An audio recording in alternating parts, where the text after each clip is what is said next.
مفتی صاحب کے YouTube channels کو سبسکرائب کیجئے اور ان کے تازہ بیانات کے ذریعے اپنی علمی، اصلاحی اور فکری آبیاری کرتے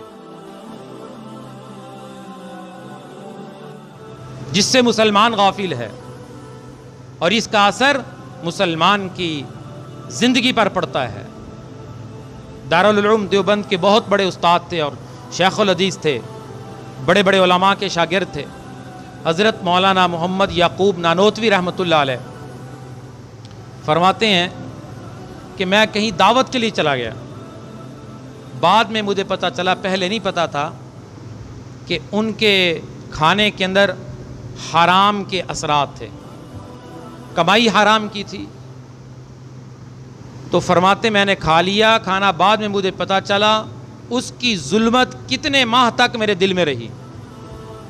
مجھے اس وقت پتہ چلا کہ جب مجھے بار بار گناہ کرنے کا خیال آتا تھا کہ یہ بھی گناہ کر لوں، یہ بھی گناہ کر لوں، تب مجھے پتہ چلا کہ جو کھانا کھایا وہ حرام اس میں شامل تھا، کہ کتنے ماہ تک میرے دل میں گناہ کرنے کا خیال پیدا ہوتا رہا۔ حرام کے اثرات زندگی کے اوپر پڑتے ہیں،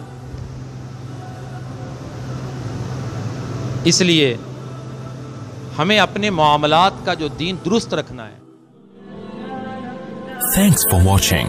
Don't forget to like